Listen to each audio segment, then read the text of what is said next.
Yeah ఈ particular సెషన్లో మనం ఫిబ్రవరి కరెంట్ అఫైర్స్ డిస్కస్ చేస్తున్నాం.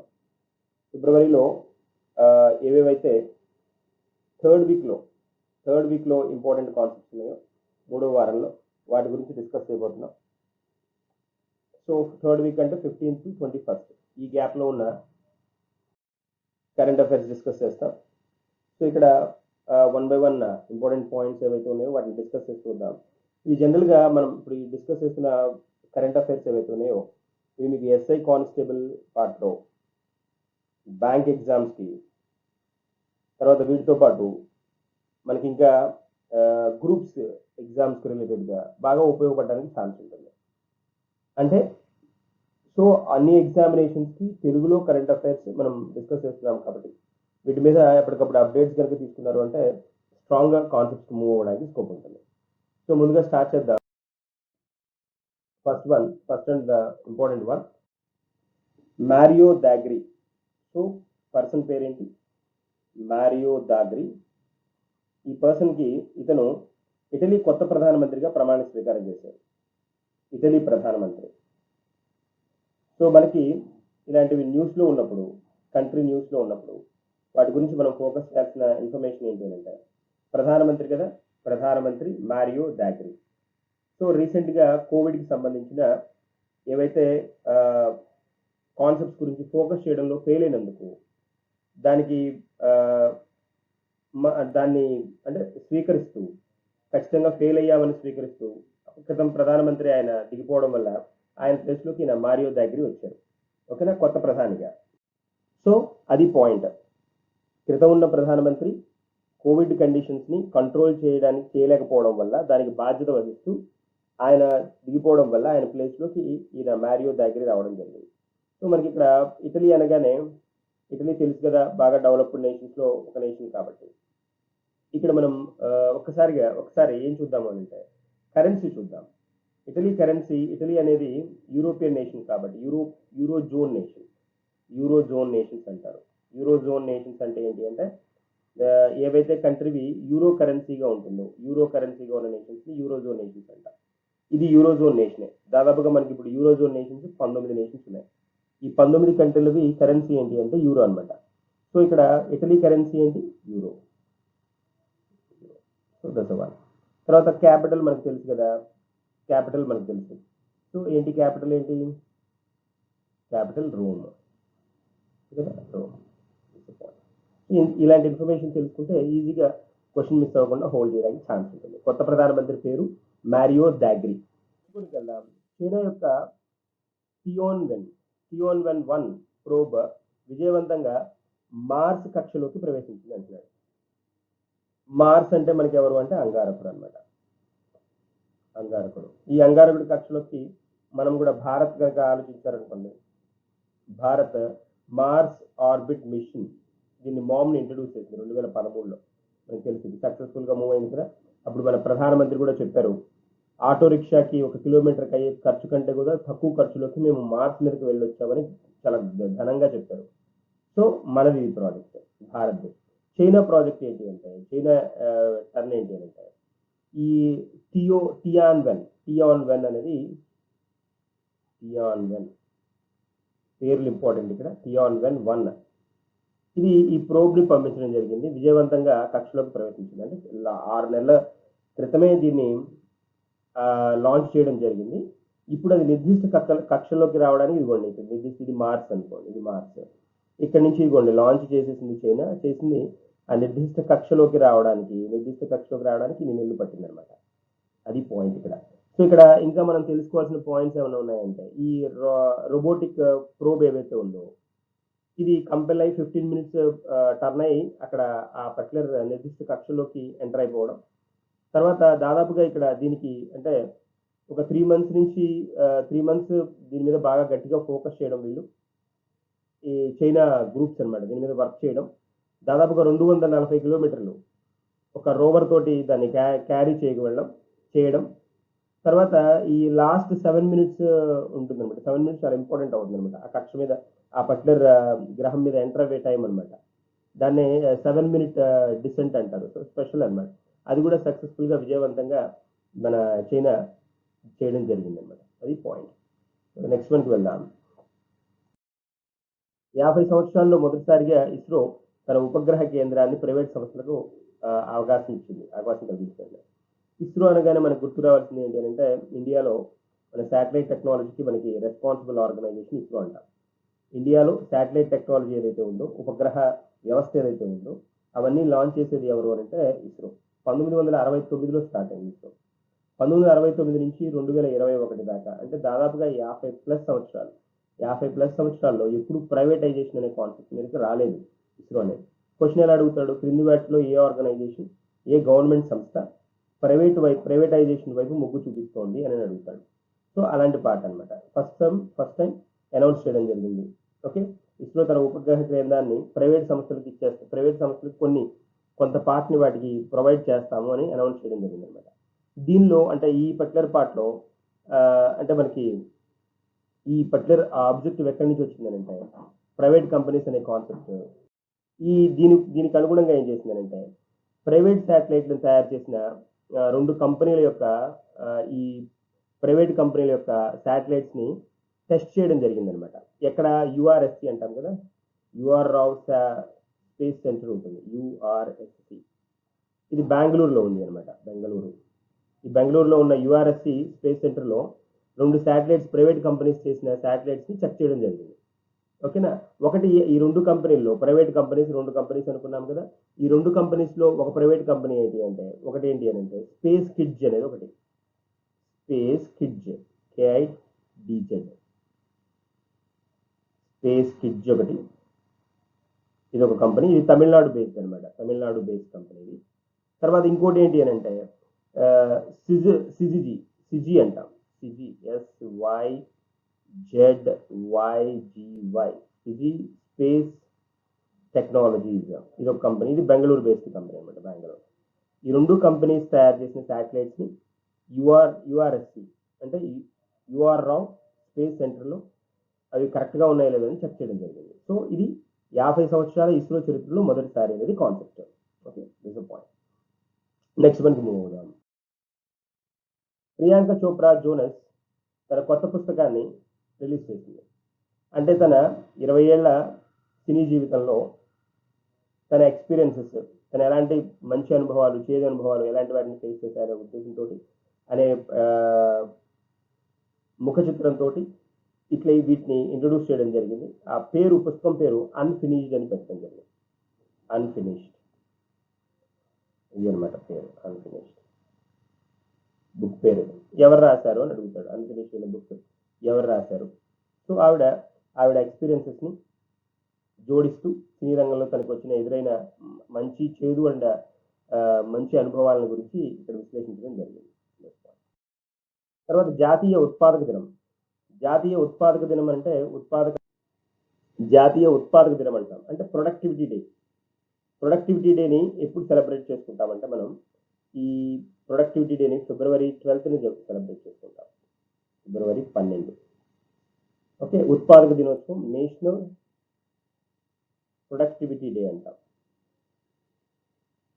Productivity day or productivity day అని అంటాం. దీన్ని కండక్ట్ చేసేదారంటే ప్రొడక్టివిటీ కౌన్సిల్ ఉంటుంది. అంటే ఇక్కడ ఏంటి అంటే వీళ్ళు ఏం ప్రమోట్ చేస్తారంటే, ఒక అవగాహన, ఉత్పాదకత గురించిన అవగాహనను పెంపొందించడం దీని ముఖ్య ఉద్దేశం అన్ని రంగాల్లో. అందుకని ఆ పర్టికులర్ అవగాహన కలిగించడానికి, ఉత్పాదకతను పెంచడానికి కావలసిన వనరులు ఏంటి అనే ఉద్దేశాన్ని అందరిలో ఎవరైతే ఉత్పాదక రంగంలో ఉన్నారో వాళ్ళకి వాటి గురించి ఉన్న ఆలోచనను పెంపొందించడానికి ఈ పర్టికులర్ దినోత్సవాన్ని సెలబ్రేట్ చేసుకుంటాము. That's the point. That is objective. Next వన్కి వెళ్దాం. మాండు ఆఫ్ మధ్యప్రదేశ్. ఇది థార్ ఎడారి. థార్ తెలుసు కదా మనకి. థార్ మండలంలోని మండు అనేది పండగ. ఇది ఒక ఫెస్టివల్ అనమాట. ఇక్కడ మధ్యప్రదేశ్లో చాలా ఫేమస్ పండగ. ఇది ఏంటి అంటే ట్రైబల్ ఫెస్టివల్ లాగా చెప్తారు. దీనిలో ఏంటి అంటే అక్కడ సరౌండింగ్స్లో ఉన్న ఈ షెడ్యూల్డ్ తెగల వాళ్ళు ఎవరైతే ఉంటారో, ట్రైబ్స్ ఎవరైతే ఉంటారో, వీళ్ళందరూ వాళ్ళ శాస్త్రీయ పద్ధతిలో, వాళ్ళ పద్ధతిలో వాళ్ళ ఏవేవైతే పిండి వంటలు అవి చేసుకుంటారో వాటన్నిటిని ఇక్కడ తీసుకొచ్చి ప్రదర్శించి ఒకరొకరు ఎక్స్చేంజ్ చేసుకోవడం, తర్వాత వాళ్ళ కల్చర్కి రిలేటెడ్గా కొన్ని డాన్సులు ఇలాంటి వాటిని ప్రదర్శించడం, ఇలాంటివన్నీ చేస్తారు. ఇలాంటి పండగల గురించి కూడా అడుగుతాడు ఎగ్జామ్లో, ఇంపార్టెంట్. ఎస్ఎస్సి లాంటి ఎగ్జామ్స్లో కూడా అడుగుతూ ఉంటాడు. సో మాండు మధ్యప్రదేశ్. ఓకే, నెక్స్ట్ వన్కి వెళ్దాం. ఇథియోపియన్ డిప్యూటీ ప్రైమ్ మినిస్టర్ 4 రోజుల భారతదేశ పర్యటనకు వచ్చారు, న్యూఢిల్లీ వచ్చారు. డిప్యూటీ ప్రైమ్ మినిస్టర్ అంటే తెలుసు కదా. డిప్యూటీ ప్రైమ్ మినిస్టర్ ఏ కంట్రీ అయినా, ఈయన ఇథియోపియాకి సంబంధించారు. పేరు మనకి అంత ఇంపార్టెంట్ ఏం కాదు. ఈయన పర్యటనకు వచ్చారు. ఇప్పుడు క్వశ్చన్ ఏం అడుగుతాడు, క్రింది వారిలో ఎవరు రీసెంట్గా ఏ దేశ డిప్యూటీ ప్రైమ్ మినిస్టర్ మన భారతదేశానికి తన విజిట్కి వచ్చారు, సందర్శించడానికి వచ్చారు అని అడుగుతారు. Ethiopian deputy. ఇథియోపియా అనగానే ఇథియోపియా యొక్క మనకి క్యాపిటల్ తెలియాలి, దాని రాజధాని ఏంటో తెలియాలి. ఇథియోపియా రాజధాని ఏంటి మనకి? అడిస్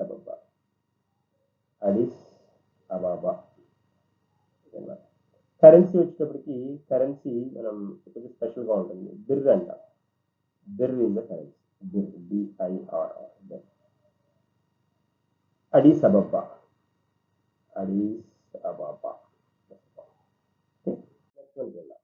భారతదేశం ఇథియోపియా వీసా ఫెసిలిటేషన్ మరియు లెదర్ టెక్నాలజీపై ఒప్పందాలకు వచ్చినాయి.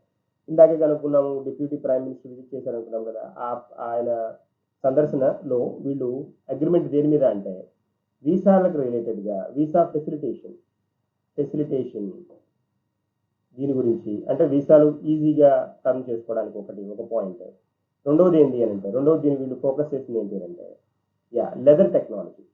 లెదర్ పరిజ్ఞానం ఉంది కదా, లెదర్ని యూజ్ చేసి లెదర్ పరిజ్ఞానం ఏదైతే ఉందో దాని మీద ఫోకస్ చేశారు. ఈ రెండు అనమాట బేస్ పాయింట్. ఈ రెండింటి మీద వాళ్ళు ఫోకస్ చేయడం జరిగింది. ఓకే, ఇథియోపియా భారతదేశ సందర్శన. కుటుంబ పెన్షన్లపై సీలింగ్ ని నెలకి 45,000 నుంచి 1,25,000కు పెంచిన ప్రభుత్వం. ఇప్పుడు దాన్ని వైఫ్ అండ్ హస్బెండ్ ఇద్దరు గవర్నమెంట్ ఎంప్లాయీలు అనుకోండి. ఇద్దరు గవర్నమెంట్ ఎంప్లాయీలు అయినప్పుడు వాళ్ళకి వచ్చే పెన్షన్ సీలింగ్ ఉంటుంది. అంటే వాళ్ళ తర్వాత next ceiling next pension provision ఏదైతే ఉంటుందో అలాంటి సందర్భంలో ఇప్పుడు ఈ 45,000 రూపాయలు దాటి ఉండకూడదు అనే కండిషన్ ఉంటుంది. దీన్ని గవర్నమెంట్ ఏం చేసింది అని అంటే దీన్ని 1,25,000 రూపాయలకి పెంచింది. సో ఇండియాలో పెన్షన్ ప్లాన్లకి పెన్షన్స్కి రెగ్యులేటర్ ఎవరు అంటే PFRDA, pension fund regulatory development authority. ఇది న్యూఢిల్లీలో దీని కార్యాలయం ఉందన్నమాట, ప్రధాన కార్యాలయం. దీనికి present chairman వచ్చామనుకోండి, chairman సుప్రతిం Bandopadhyay.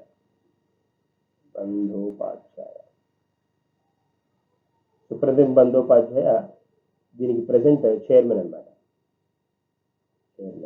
Okay, next వన్కి వెళ్దాం. ఐఎస్ఏ తన కొత్త డైరెక్టర్ జనరల్గా డాక్టర్ అజయ్ మాథూర్ను ప్రకటించింది. ఐఎస్ఏ అంటే ఏంటి తెలియాలి మనకి కదా. ఐఎస్ఏ అంటే ఇంటర్నేషనల్ సోలార్ అలయన్స్.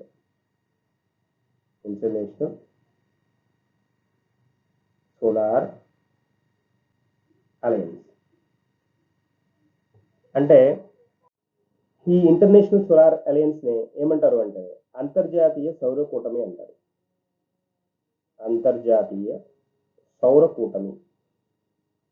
ఈ అంతర్జాతీయ సౌర కూటమి మొత్తం ఇనిషియేట్ చేసిన కంట్రీలు 121 అనమాట. దేశాలు దీనిలో భారతదేశం ఇనిషియేట్ చేసింది 121. దీన్ని 2015లో ప్యారిస్ డిక్లరేషన్లో ఇంట్రడ్యూస్ చేయడం జరిగింది అనమాట. ప్యారిస్ డిక్లరేషన్ జరిగినప్పుడు 2015లో France president India prime minister మన నరేంద్ర మోడీ వీళ్ళు కలిసి దీన్ని ఇంట్రడ్యూస్ చేయడం జరిగింది. 121 కంట్రీలు మెంబర్లుగా జాయిన్ అవ్వచ్చు దీనిలో. ఇప్పుడు ప్రెసెంట్ ఎన్ని కంట్రీస్ మెంబర్గా ఉన్నాయంటే 73 కంట్రీస్ ఉన్నాయి.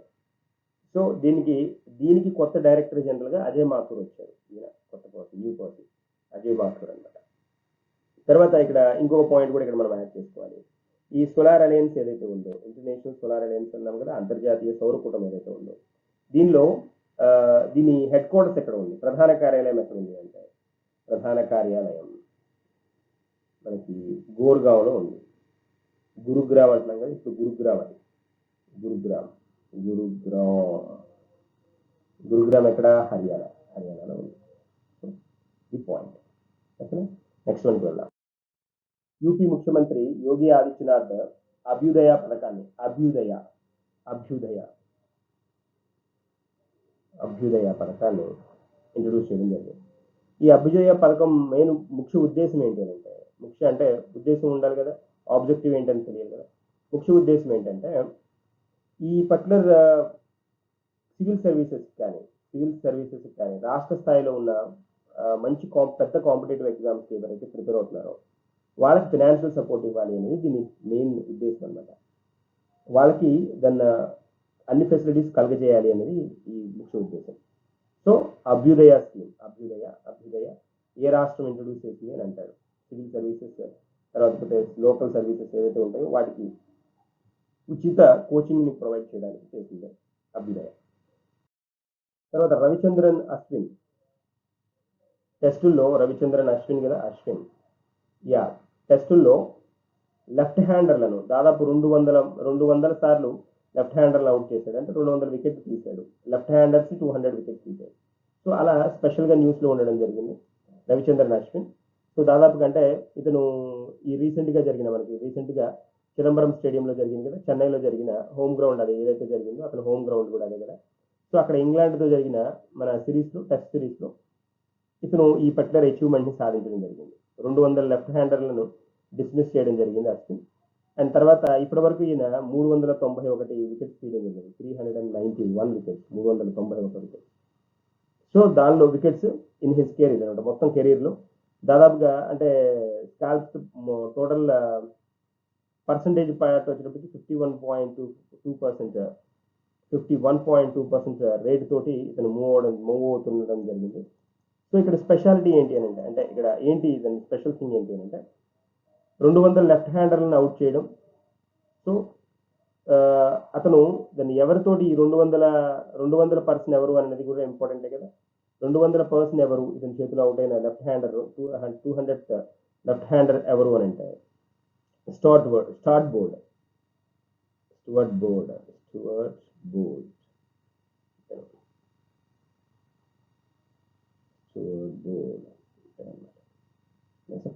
ఇది తెలిస్తే సరిపోతుంది. ప్రపంచ వాహనాల్లో 1% భారతదేశంలో ఉన్నాయి. మొత్తం ప్రపంచంలో ఉన్న వెహికల్స్లో, total vehicles in the world, ఆ పర్టికులర్ లిస్టులో మనది భారతదేశంలో ఉన్నది ఎంత అంటే 1% ఉన్నాయి. 1% అంటే మొత్తం ప్రపంచంలో ఉన్న వెహికల్స్ అన్ని 100% అనుకుంటే దానిలో భారత్లో ఉన్నది ఎంత అంటే ఇండియాలో ఉన్నది 1%. కానీ ప్రమాదాల నెంబర్ కనుక చూస్తే ప్రమాదాల్లో మనది ప్రపంచంలో మొత్తం జరిగే ప్రమాదాలు 100% అయితే ఈ 100%లో 11% భారతదేశంలోనే జరుగుతున్నాయి. రోడ్ సేఫ్టీ గురించిన ప్రక్రియ కింద దీన్ని అనౌన్స్ చేయడం జరిగింది అనమాట. Special one. ఓకేనా, రోడ్ సేఫ్టీ ప్రొవిజన్స్ కింద ఇంట్రడ్యూస్. రోడ్ సేఫ్టీ గురించి దీని అవగాహన కోసం ఈ పర్టికులర్ ఇన్ఫర్మేషన్ ప్రపంచ బ్యాంక్ ఇవ్వడం జరిగింది. మనం రోడ్ సేఫ్టీ డే చూస్తాం కదా, రవాణా వ్యవస్థకి దాని రవాణా భద్రత గురించి ఉన్న దినోత్సవం మనం ఫిబ్రవరి 17 జరుపుకుంటాం. ఫిబ్రవరి 17. అంటే మనం కొంతమంది ఇది కోవిడ్ కంటే కూడా దారుణమైన వ్యవస్థ, ఇబ్బందికరమైన యాక్సిడెంట్స్ అనేది కోవిడ్ లాంటి మహమ్మారి కంటే కూడా ప్రమాదకరమైనవి అనౌన్స్ చేయడం కూడా జరిగింది. ఓకే, మన టాలీవుడ్ హీరో జూనియర్ ఎన్టీఆర్ కూడా చెప్పడం జరిగింది కదా. ఎందుకంటే ఆయన వాళ్ళ ఫ్యామిలీలో దాదాపుగా 3 కోల్పోవడం కూడా జరిగింది కదా ఈ పర్టికులర్ రోడ్ యాక్సిడెంట్స్ తోటి. సో అందుకని అనౌన్స్ చేయడం జరిగింది అనమాట. నెక్స్ట్ మనకి వెళ్దాం. జీన్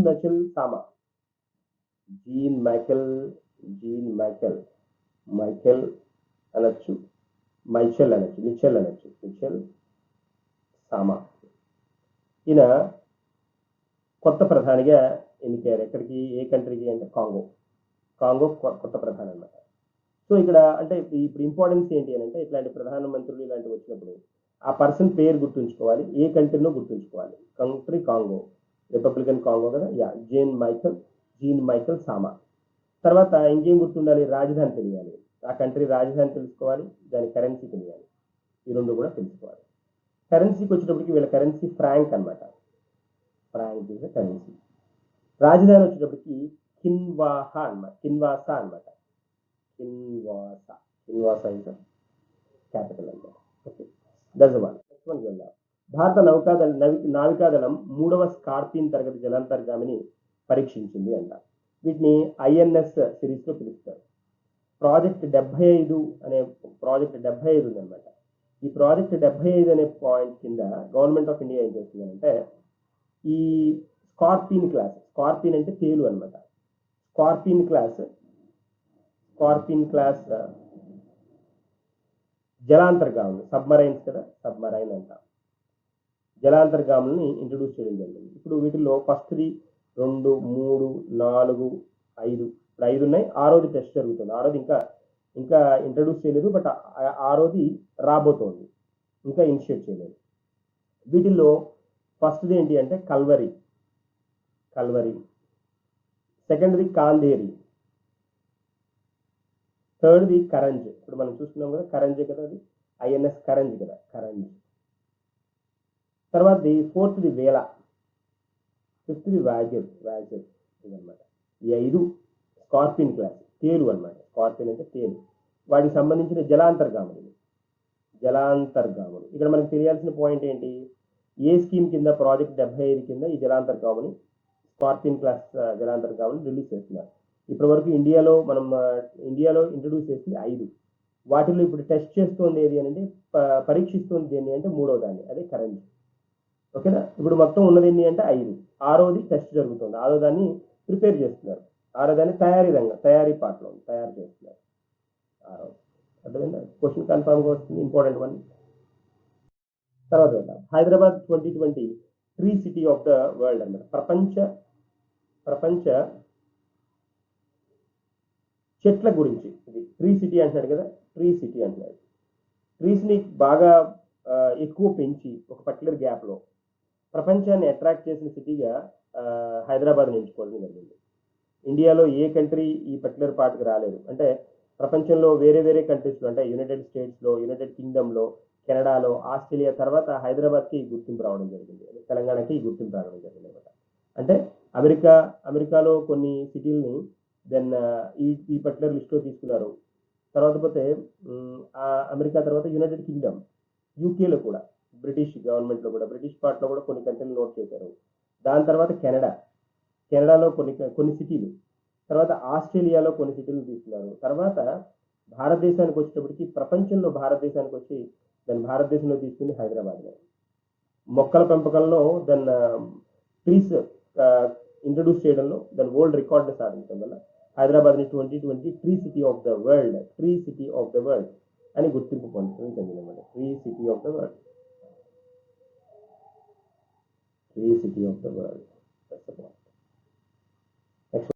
నెక్స్ట్ పాయింట్ చూద్దాం.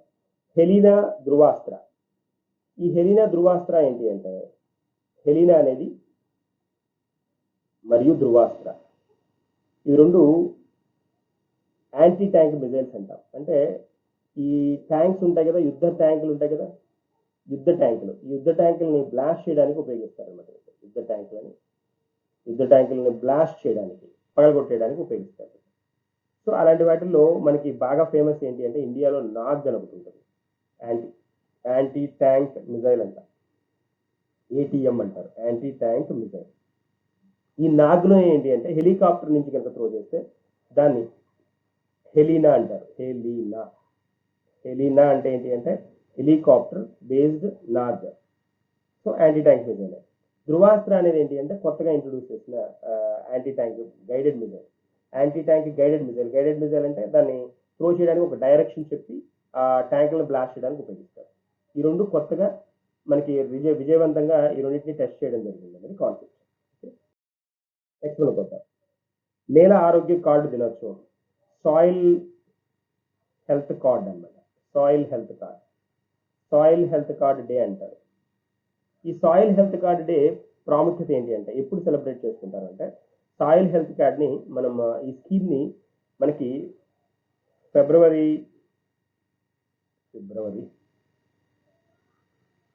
19వ తారీఖున ఇంట్రొడ్యూస్ చేయడం జరిగింది. ఏ సంవత్సరంలో ఇంట్రొడ్యూస్ చేశారు అంటే దీని ప్రాముఖ్యతను మనం చెప్పుకుంటున్నప్పుడు ఎప్పుడు ఇంట్రొడ్యూస్ చేశారో కూడా తెలుసుకోవాలి. కాబట్టి దీన్ని అంటే మనకి, సో ఇది ఈ పర్టికులర్ పథకాన్ని 2015లో ఇంట్రొడ్యూస్ చేశారు.